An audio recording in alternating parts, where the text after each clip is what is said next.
Mariana, então você tem de 40 a 50 minutos para a sua apresentação, sendo que quando der 40 minutos, a gente te avisa, né, de que há 40 minutos e que faltam 10 para o seu término, tá bom?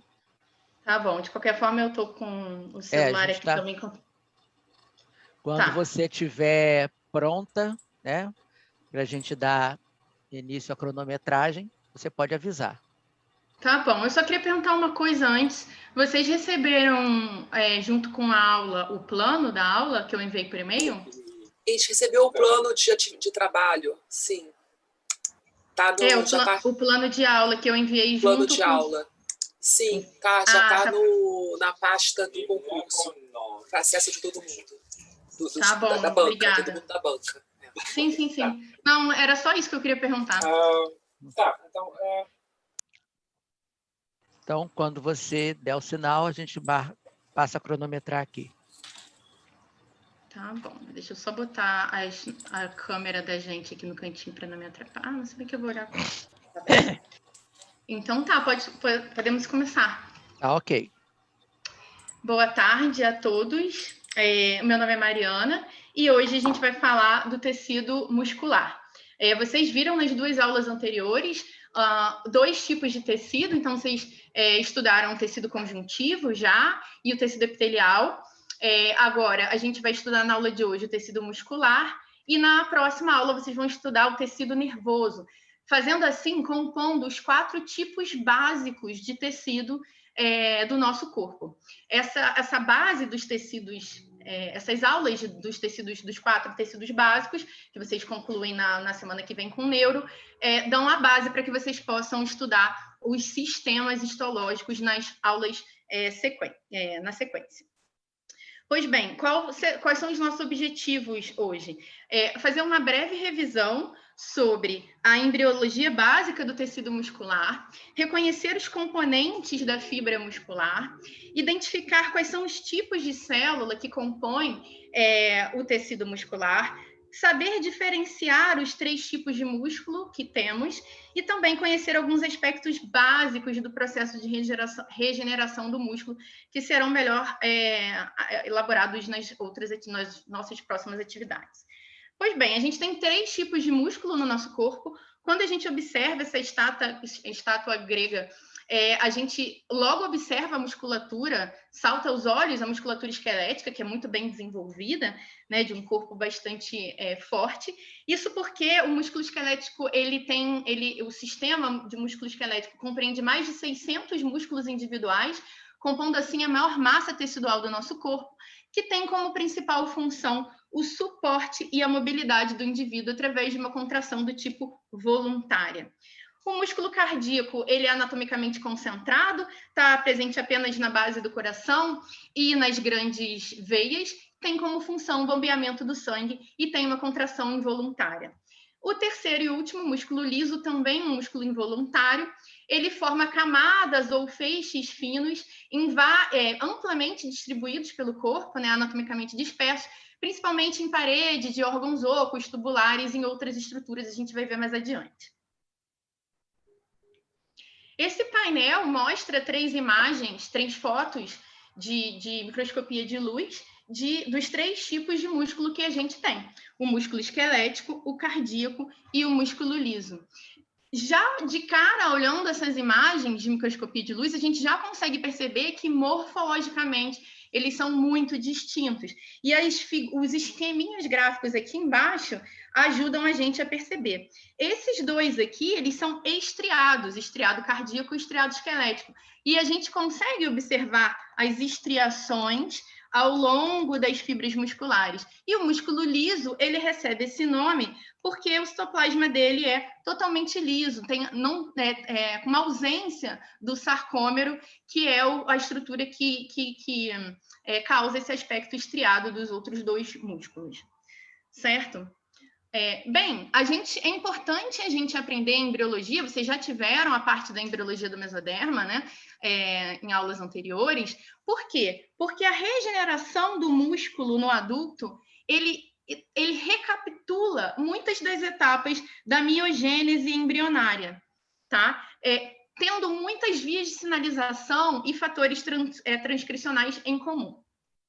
E isso é importante porque a base da compreensão da miogênese é a base para o desenvolvimento de novas estratégias terapêuticas. E para vocês do curso de biomedicina, isso é uma área muito interessante e uma área muito crescente de pesquisa. Tá?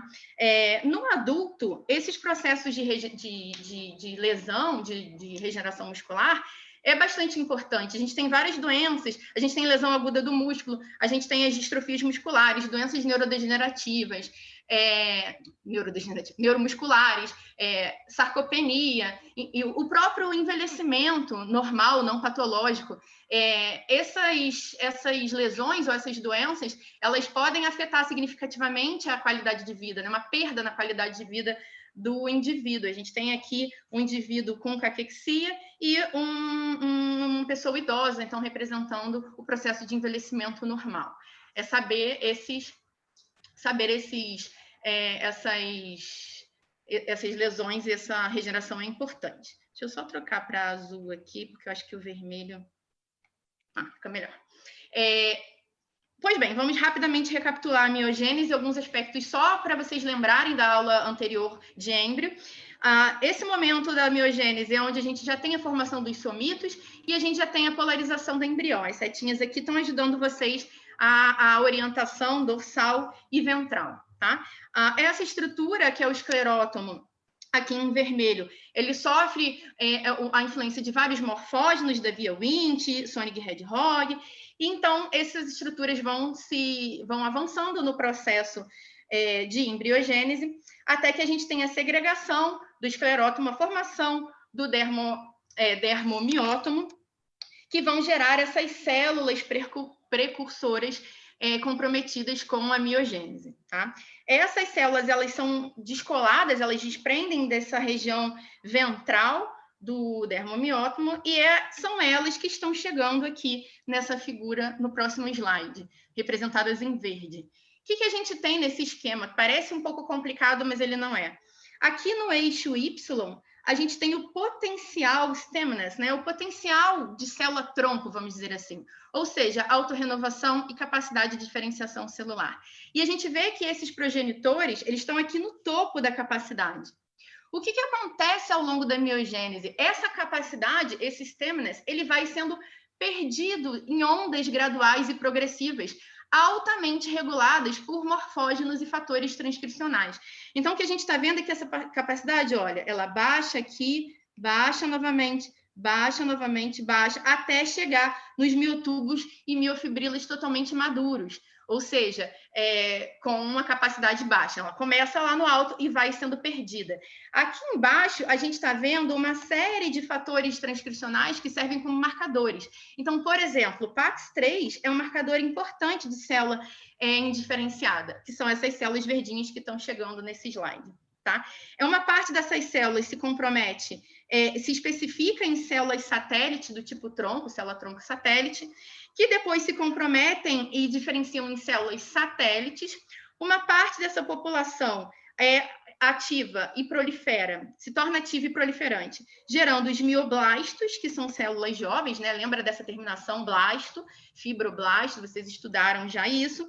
E esses mioblastos entram num processo de diferenciação inicial, gerando os miócitos e, posteriormente, os miotubos. Quando a gente observa aqui, olha, os miócitos eles já estão alinhados e eles sofrem um processo de fusão para gerar esses miotubos ou miofibras adultas. E é por isso que o músculo é multinucleado, porque cada núcleo é derivado de um miócito que se alinhou e se fusionou, gerando a fibra. Tá? E aí a gente pode observar aqui embaixo que esses fatores vão flutuando, vão mudando ao longo do tempo.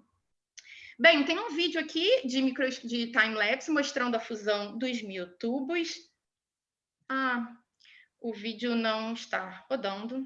Desculpa, que pena. Mas era um vídeo mostrando aqui já um miotubo formado e aqui esses miócitos que vão se alinhar no centro dessa placa de cultura e vão se fusionar, tá? Mas não tem problema, quando a gente tiver o próximo encontro no Zoom, a gente discute esse vídeo e eu coloco também no Moodle disponível para vocês poderem visualizar. Ele é um vídeo super curto, mas ele é legal.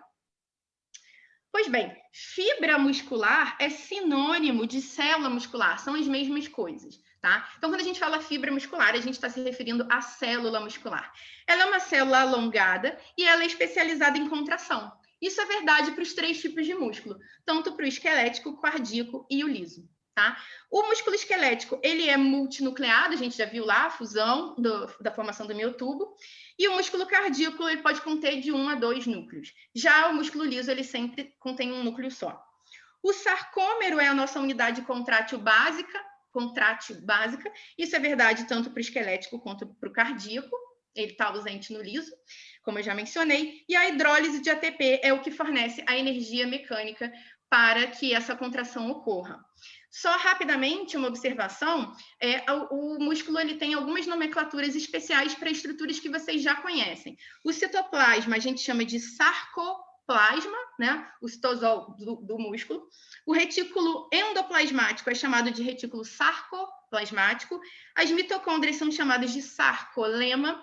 E a membrana plasmática, as mitocôndrias sarcossoma e a membrana plasmática sarcolema, tá bom? É só uma nomenclatura que é própria do músculo.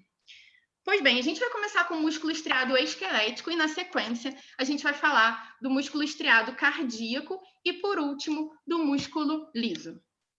O músculo estriado esquelético, como a gente pode observar nessa imagem de microscopia de luz, ele forma feixes de fibras alongadas. Olha só, as fibras são longas, bem alongadas e são multinucleadas. Nessa imagem, a gente consegue observar aqui em vermelho vários núcleos, mas essa questão da célula multinucleada fica mais fácil de observar nessa imagem aqui de baixo, de hematoxilina e eosina, onde a gente vê os núcleos redondinhos aqui em roxo escuro, azulado, tá?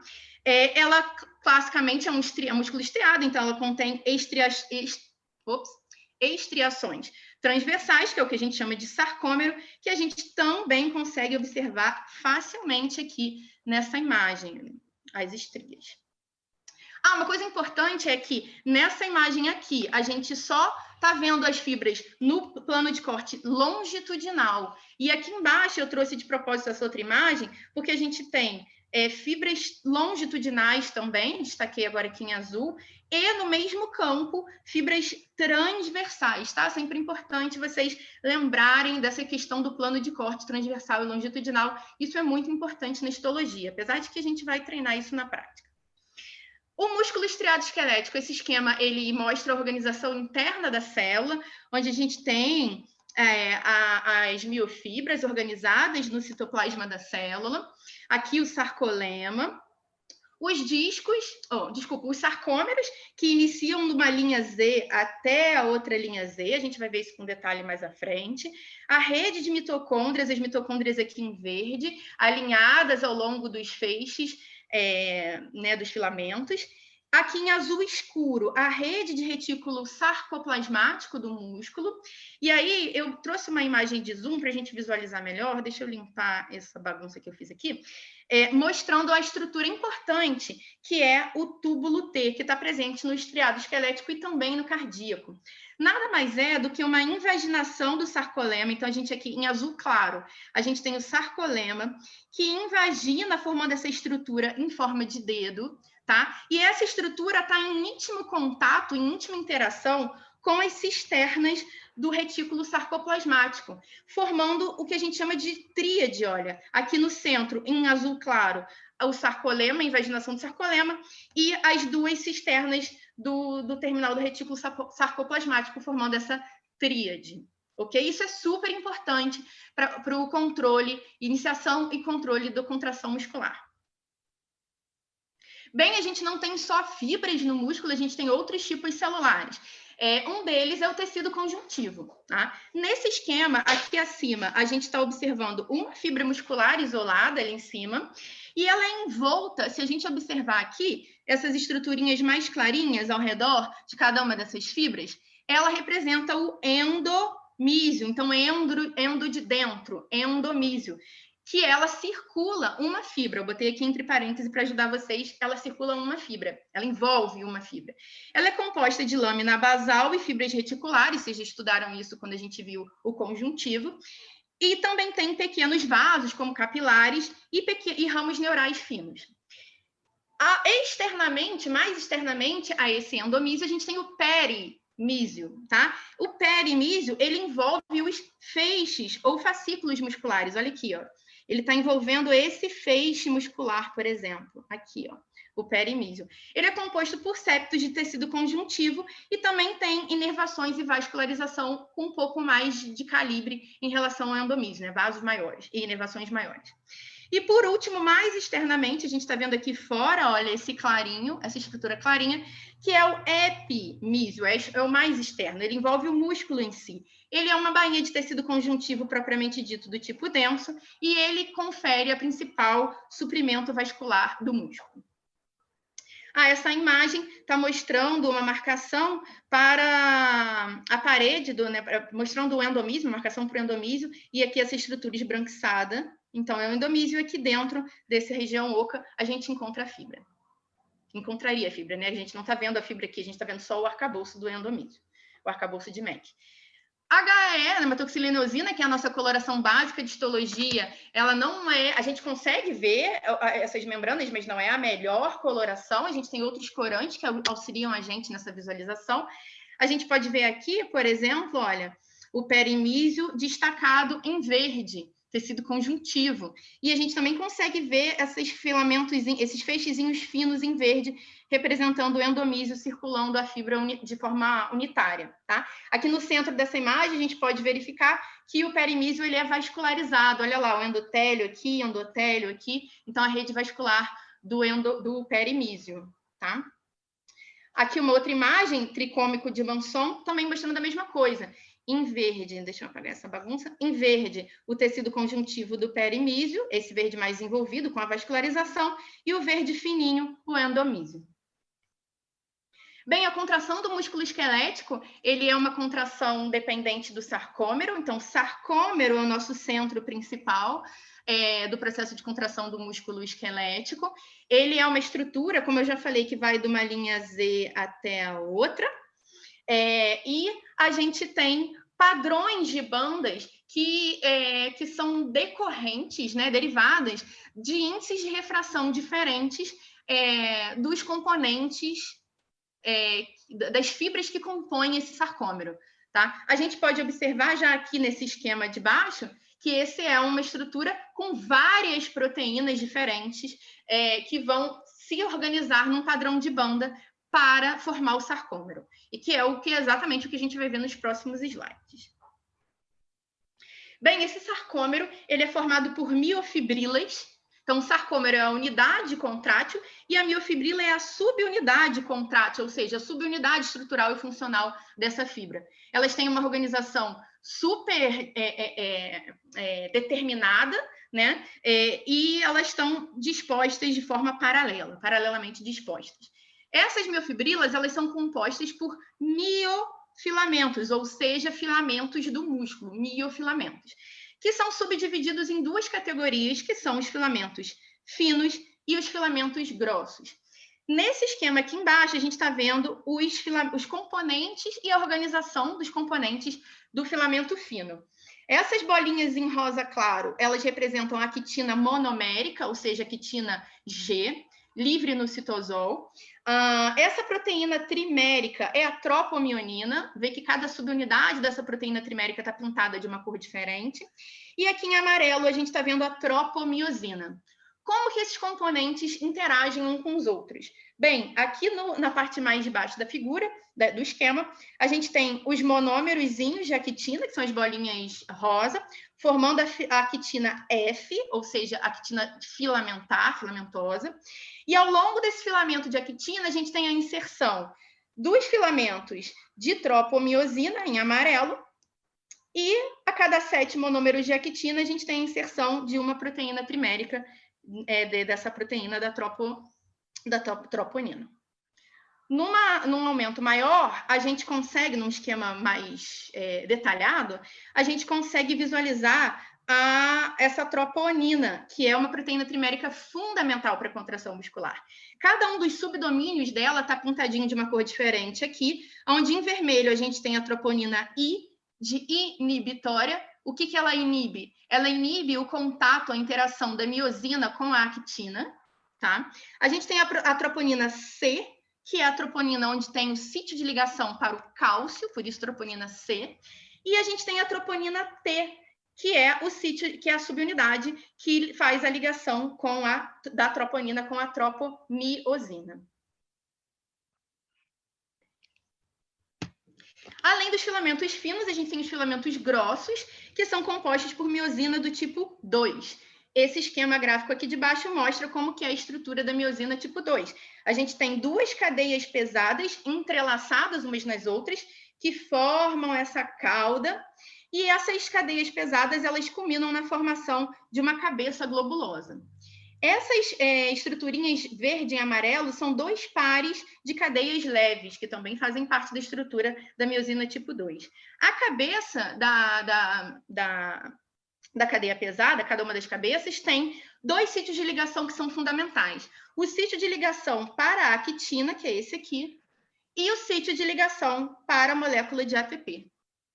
Tá? E essa ligação, essa disponibilidade desse sítio de ligação para a quitina, ele é regulado pela subunidade I, pela subunidade inibitória, que é, por si só, regulada pelo cálcio. A gente vai ver daqui a pouquinho melhor isso. Como que essa molécula ela é organizada dentro do sarcômero? A gente tem, primeiramente, uma nucleação dessa miosina para iniciar a montagem desses filamentos.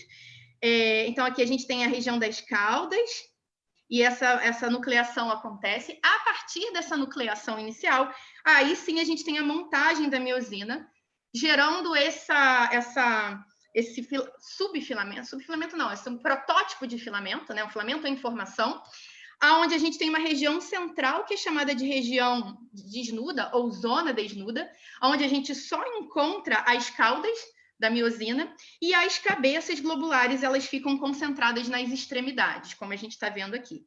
Tá? Esses dois esquemas estão mostrando o filamento já totalmente montado, e aqui uma reconstrução tridimensional desse filamento já maduro, já montado.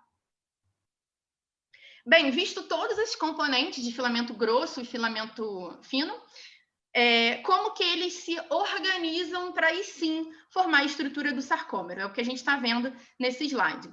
Como eu mencionei, o sarcômero vai de uma linha Z até a outra linha Z, que nesse esquema está representado por essa estrutura em azul, essas duas estruturas em azul. Essas linhas Z, elas são fortemente ancoradas ao sarcolema da célula através de proteínas super importantes, como, por exemplo, a desmina, que é um filamento intermediário, e a distrofina, que é super importante, todas são super importantes, né? Mas a distrofina tem um papel clínico importante por conta das distrofias musculares, onde a gente tem mutações no gene da distrofina, e isso causa uma desestabilização considerável do sarcômero e leva a distrofia muscular, né? Alguns tipos de distrofia muscular. Bem, esse complexo todo vai ajudar na adesão, na fixação do sarcômero no sarcolema. Partindo dessa linha Z, em verde a gente tem os filamentos de actina, a extremidade mais dele é ancorada na linha Z através do auxílio da proteína que é a alfa-quitinina. A nebulina e a tropomodulina vão auxiliar no comprimento, determinação do comprimento e estabilização desse filamento de actina. A gente tem uma outra proteína importante que é a tinina, tá? Que ela tá representada em preto nesse esquema. Ela também está ancorada na linha Z. Ela forma essa estrutura de mola, atravessa todo o sarcômero, forma a estrutura de mola novamente e se prende à linha Z. Ela confere elasticidade e estabilização e ajuda na organização, na orientação de todos os filamentos, tá? E a gente tem também, por último, em rosa, a miosina, o filamento espesso, o filamento grosso. Nessa região central, a gente tem, em amarelo, a região de interconexão dessas cadeias, dessas caudas, né, da cadeia de miosina. A gente pode observar, então, que essa região é a região onde a gente só tem actina, em verde, essa região também. Então, elas são as bandas I.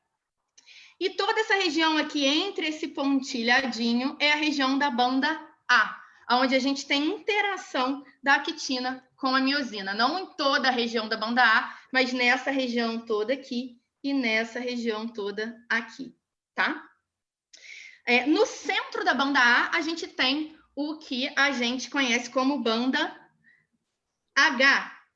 E no centro da banda H, a gente tem a linha M, que é essa linha que eu já mencionei para vocês, amarela, de interconexão.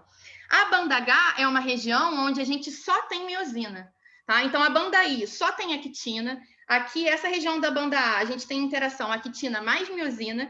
E aqui nesse centro, na banda A, na banda H, desculpa, que faz parte da banda A, né? Tá dentro da banda A, a gente tem somente a miosina, tá? E a linha M de conexão. Certo? Tudo bem até aí? Como a gente enxerga, como a gente visualiza essas estruturas no microscópio? Bem, na microscopia de luz, a gente enxerga só isso aqui, as estriações transversais.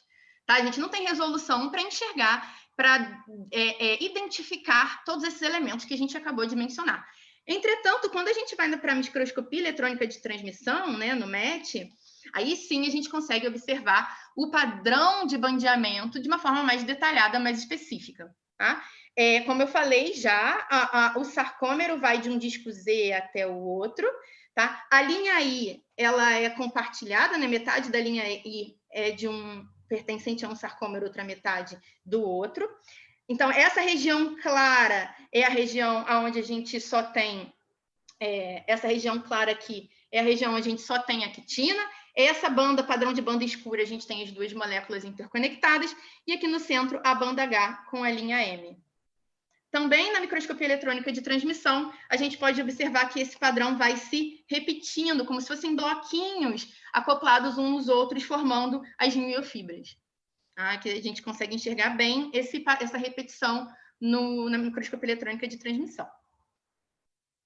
Bem, a contração do músculo esquelético, é importante ainda a gente saber que esses filamentos finos e grossos, aqui representados em amarelo e em azul, eles não se encurtam no processo de contração, porque na contração a célula encurta, ela contrai. Mas o que contrai não é, o que diminui, não são esses filamentos finos e grossos, tá? Porque, na verdade, eles deslizam uns sobre os outros.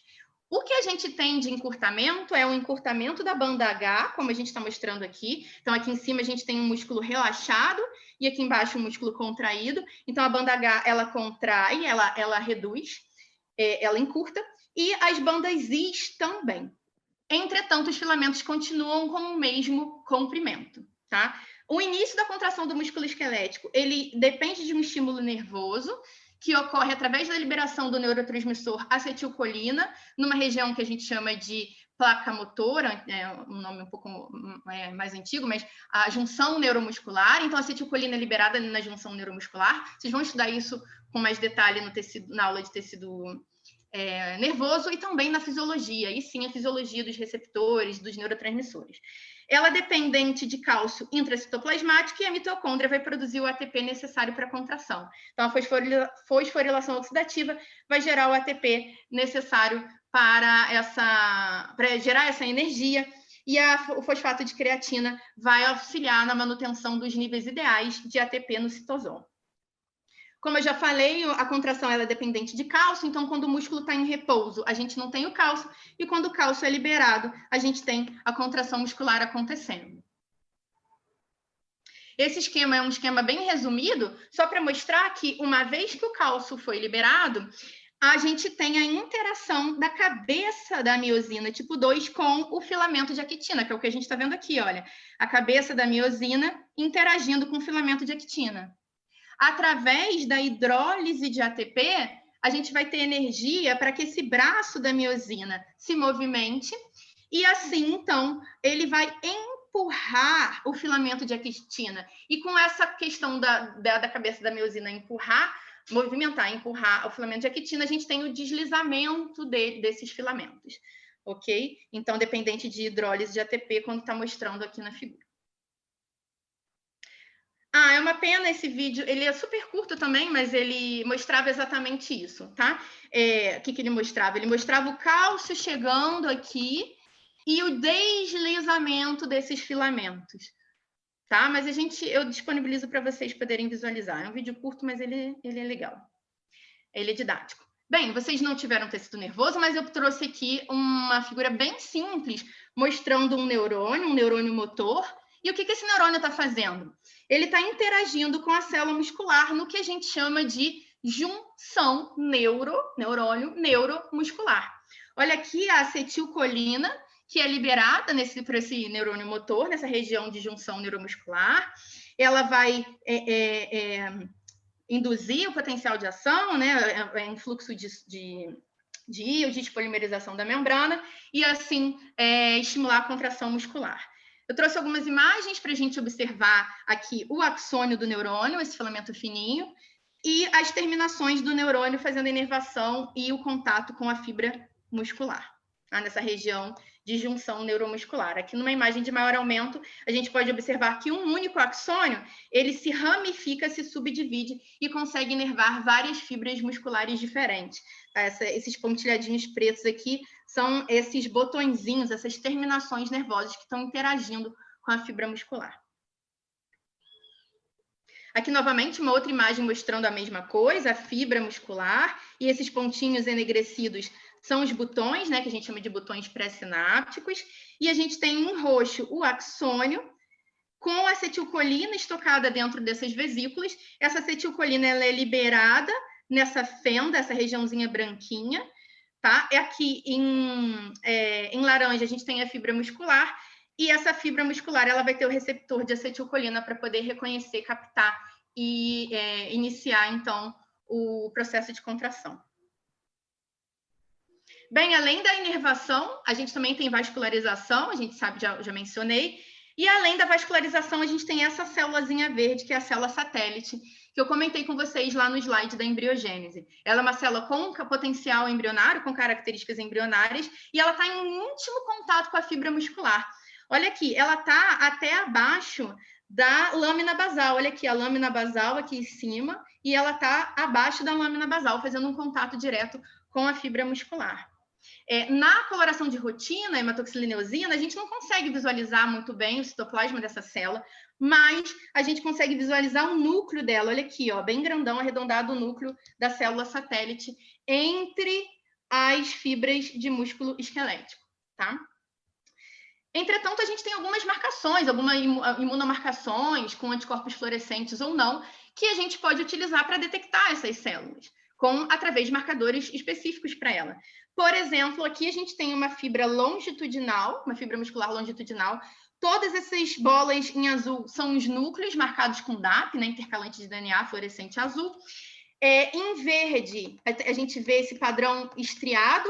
Então, em verde, a gente tem um anticorpo antidesmina, que a gente está conseguindo visualizar as estriações desse músculo estriado esquelético. Em azul, o núcleo. E essa celulinha aqui, marcada meio que em laranja, né? É a célula satélite, tá? Ela está duplamente marcada. Por que ela está laranja? Ela foi marcada com anticorpo vermelho anti-M-caderina, que é um marcador para ela, e ela também expressa a desmina. Então, ela tem essa dupla marcação. Por isso que ela está alaranjada, né? Porque ela está verde e amarelo, com as duas fluorescências juntas. Aqui no plano longitudinal, no corte longitudinal, e aqui transversalmente, só que são outros marcadores. Em branco, a gente está vendo uma marcação para a laminina, revelando ali as proximidades da membrana, né, do músculo. Novamente, em azul, os núcleos destacados com DAP, e a célula satélite também está duplo marcada, com verde para M-caderina e vermelho para PAX6, que é um fator de transcrição, que também é marcador para essa célula. Aqui nesse insertzinho, a gente tem um maior aumento. Olha aqui, ó, a célula dupla marcada, tanto em verde quanto em vermelho. Bem, o vídeo não vai passar, não vou nem perder tempo com isso. A regeneração do músculo esquelético, ela é uma regeneração que não é nem tão boa quanto a do músculo liso, mas também nem tão ruim, né, quanto a do músculo cardíaco. As fibras musculares, em si, elas têm uma capacidade de hipertrofia. Entretanto, são as células satélites que são as grandes responsáveis pela regeneração, mas elas são uma fonte limitada para novas células musculares. A gente vê nessa imagem de hematoxilina eosina um tecido muscular normal, sem nenhum dano. E aqui, 2 dias depois de um dano, de uma lesão qualquer, onde a gente vê, olha, as fibras foram lesionadas. Então, 2 dias depois, a gente tem uma miofibra lesionada, presença de mioblastos, que são células jovens, fibroblastos, células inflamatórias. Tá? Esses fibroblastos vão ser responsáveis por esse tecido fibrótico que a gente está vendo aqui. 5 dias depois, a gente já tem várias miofibrilas formadas, pequenas, e cerca de 2 meses ou 60 dias depois, a gente já vê um tecido regenerado, bastante parecido morfologicamente com o tecido original, com o músculo pré-lesão, vamos dizer assim. Na hematoxilina eosina, a gente consegue ver vários aspectos dessas lesões musculares. Então, essa imagem é uma imagem de um músculo paciente com distrofia. No HE, a gente vê que os núcleos centralizados estão indicando o processo de regeneração. A gente sabe que o núcleo do músculo esquelético ele é periférico, então a gente não esperaria encontrar esse núcleo central. E a gente tem outros corantes, como, por exemplo, o Círio Red e o tricômico de Manson, onde a gente vê em vermelho e aqui em azul as marcações do tecido fibrótico. Fibroblasto produzindo MEC, proliferando e produzindo MEC. Além disso, além do processo de regeneração natural do músculo, tem várias pesquisas, isso é super legal para vocês da biomedicina, porque é um campo muito interessante, de processo de regeneração do músculo, onde a gente pode isolar células satélites do músculo de um doador, expandir e diferenciar essas células in vitro, em laboratório, e essas células posteriormente podem ser injetadas num paciente com lesão ou com distrofia. E aqui embaixo a gente tem um músculo mosaico, com células originais e células que foram injetadas. Esse também não vai... Bem, desculpa, esse vídeo também não vai passar. Bem, finalizando a parte de músculo esquelético e entrando no músculo cardíaco, a gente tem várias características em comum e algumas diferenças. Vamos ver cada uma delas. Bem, ele também é estriado, ou seja, também contém sarcômero. A gente está vendo aqui na imagem as estriações, os sarcômeros. Tá? Eles também têm revestimento de tecido conjuntivo. Eles têm 1 a 2 núcleos centrais, olha aqui os núcleos centrais bem arredondados. Eles sofrem anastomose de forma irregular. Também contém túbulos T, entretanto maiores, mais volumosos do que o esquelético. Muitas mitocôndrias, abundantes por conta da geração de energia para contração. Um retículo sarcoplasmático menos desenvolvido quando a gente compara com o retículo sarcoplasmático do esquelético. E uma estrutura bastante importante que é específica do músculo cardíaco, que são os discos intercalares. Tá? Aqui também, aqui as fibras em plano longitudinal e nessa imagem de baixo as fibras no transversal, onde a gente também vê o núcleo central e arredondado. Esse esquema mostra novamente a estrutura interna da fibra muscular cardíaca, onde a gente vê os miofilamentos, o núcleo central arredondado, a rede extensa de mitocôndrias em verde, em azul escuro o retículo sarcoplasmático, e também temos essa invaginação dos túbulos T penetrando nesse formato de dedo de luva no interior da célula muscular. E também tem a interação desse túbulo T com o retículo sarcoplasmático, entretanto não formando uma tríade, mas formando uma díade. Tá? De forma parecida com a interação que ocorre no músculo estriado esquelético. Essa imagem de microscopia eletrônica de transmissão está mostrando a mesma coisa, um núcleo central arredondado e várias mitocôndrias aqui mais elétron-densas espalhadas no citoplasma. Como eu mencionei, os discos intercalares são estruturas específicas do cardiomiócito, elas unem um cardiomiócito no outro. Na hematoxilina eosina, a gente consegue observar esses discos intercalares, entretanto, a gente tem que lembrar que essa é a imagem de Atlas.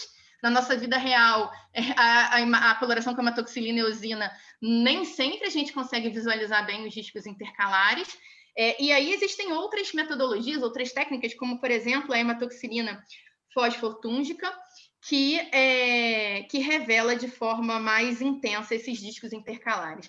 De que é feito esse disco? Ele, na verdade, é um grande complexo juncional que engloba tanto junções dispostas na formatação, né, no plano transversal, quanto longitudinal. Então, a gente tem aqui a mácula de adesão, tá, no número 1, que são basicamente 10 mossomos, em plano transversal e também aqui transversal à fáscia de adesão, que é o análogo à zônula de adesão que vocês viram no epitélio, que vocês estudaram no epitélio. Tá? E aqui, longitudinalmente na fibra, a gente tem as junções comunicante ou junções gap, que são fundamentais para o acoplamento dos cardiomiócitos, fazendo tanto acoplamento metabólico quanto acoplamento elétrico dessas células, já que são células excitáveis. A contração do músculo cardíaco, de início, ela difere bastante da contração do tecido esquelético, entretanto, após a liberação de cálcio, a elevação de cálcio citoplasmático, dali em diante, a gente tem o mesmo processo que eu já expliquei para vocês anteriormente. Então, vou explicar as diferenças de início. Tá? A gente viu que o início da contração do músculo esquelético ela era dependente do neurotransmissor acetilcolina, da liberação na junção neuromuscular. A gente não tem a dependência de neurotransmissor na contração do músculo cardíaco, tá? Porque o músculo por si só ele gera o seu potencial de ação, ele não precisa dos neurotransmissores. Isso é gerado lá no nó sinoatrial e esse impulso ele chega para o músculo através do que a gente chama de fibras de Purkinje.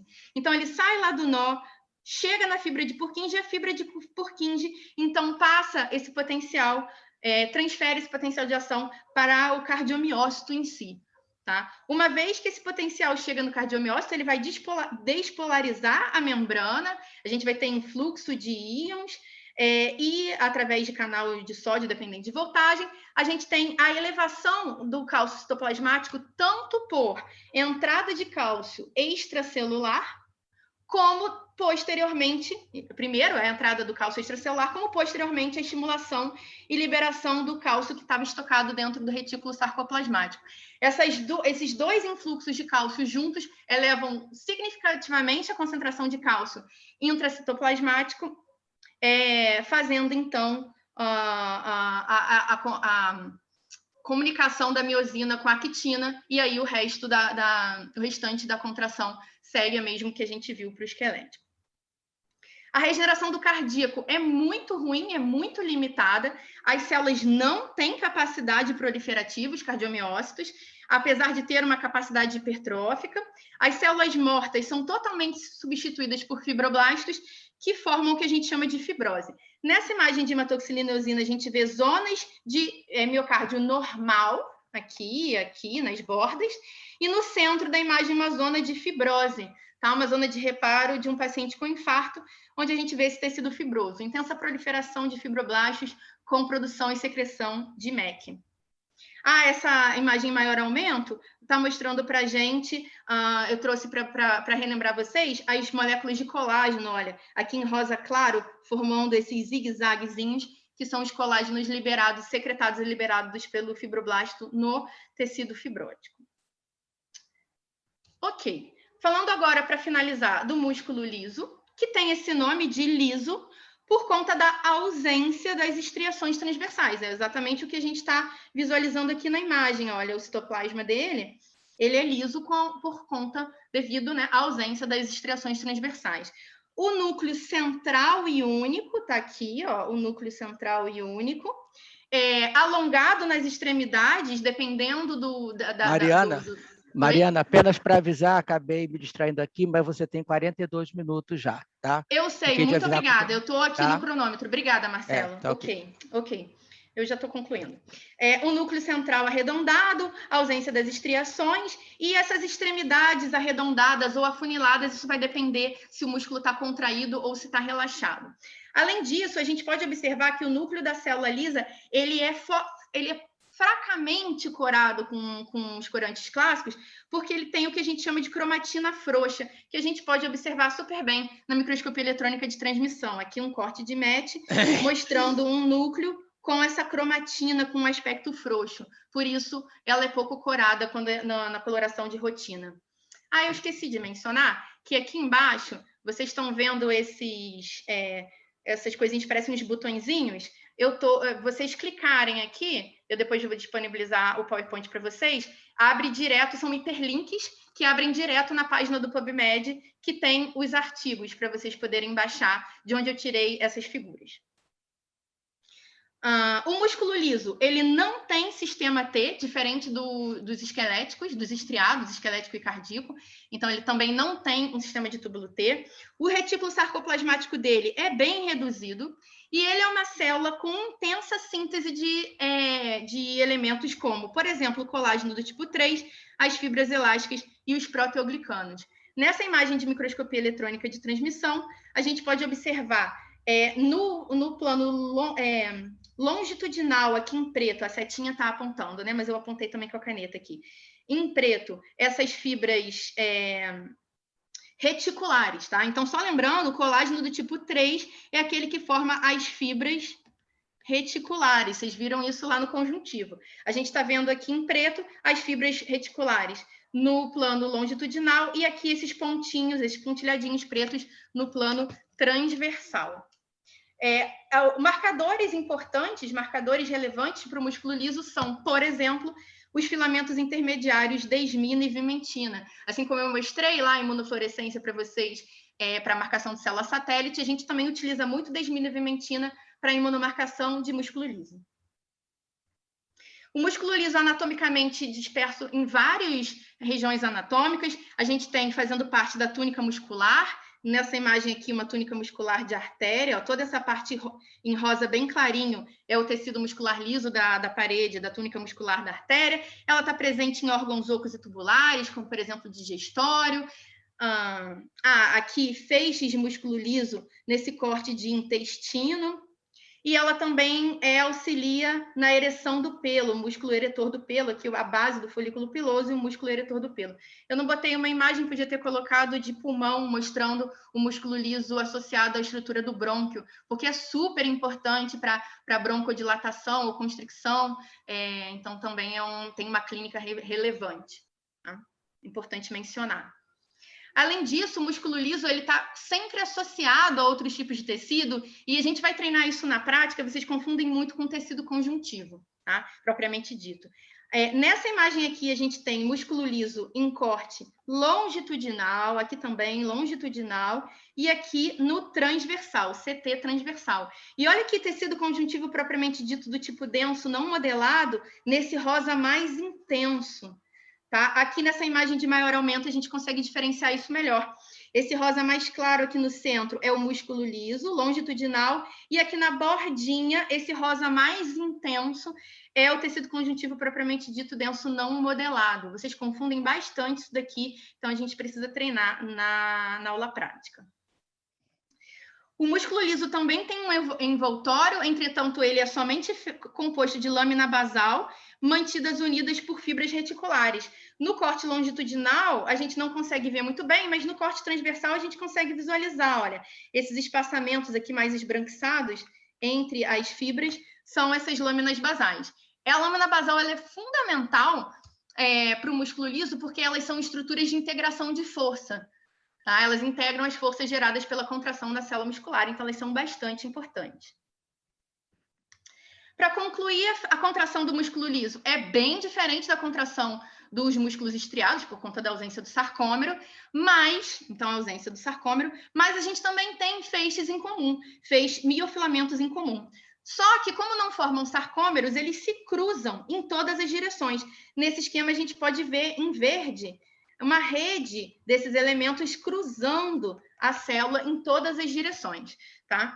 É importante dizer que não tem troponina fazendo parte desses miofilamentos, entretanto, a gente tem a quitina, tropomiosina e miosina. Tá? A contração do músculo liso é basicamente estimulada por cálcio extracelular, mas não exclusivamente. Aqui a gente pode ver a morfologia do músculo liso relaxado. A gente tem um centro mais volumoso e as extremidades afinaladas. E essa morfologia ela muda quando a célula está contraída. Deixa eu limpar aqui o slide. A gente tem o corpo denso como estrutura central da organização desses feixes radiais na célula. A gente poderia fazer uma analogia com o disco intercalar no músculo cardíaco, onde a alfa-actinina, que é essa bolinha no centro amarela, ela faz a ancoragem dos filamentos de actina aqui em verde. A gente tem interação da quitina com a miosina aqui, e novamente também esses feixes vão deslizar uns nos outros, gerando a contração, e filamentos intermediários, como eu falei, da esmina e vimentina, que são marcadores de célula muscular lisa. Tá? Isso tudo está também ancorado no sarcolema. E aqui mostrando que o deslizamento da quitina com a miosina, através da tropomiosina e das outras proteínas integrantes, faz o deslizamento das fibras, e não o encurtamento das fibras, como eu também já tinha mencionado. A regeneração do músculo liso, ela é bastante elevada, ela tem um tecido com bastante capacidade de regeneração, tá? As células têm capacidade proliferativa, eu trouxe aqui alguns exemplos de grande capacidade de regeneração, como a parede vascular e o miométrio do útero. As células também têm capacidade hipertrófica, e diferente das células satélites no músculo esquelético, no músculo liso, os pericitos perivasculares são responsáveis por essa geração de células. Tá aqui o esquema mostrando que esses pericitos aqui abaixo do endotélio, o endotélio em roxo, eles proliferam e dão origem a novas células. Ok? Então, essa foi a nossa aula teórica, de conteúdo teórico, e nos próximos encontros a gente tem aula prática com avaliação. Eu vou disponibilizar o material de leitura e estudo complementar, e depois a gente tem um encontro no Zoom de feedback e correção da avaliação prática. Ok, era isso. Obrigada. Concluí. Ok, Mariana, você fez em 49 minutos e 53 segundos. Uhum. Eu tinha até 50, né? Isso. Perfeito. Então, muito obrigado. A gente pede que você se desconecte para a entrada da próxima candidata, por favor.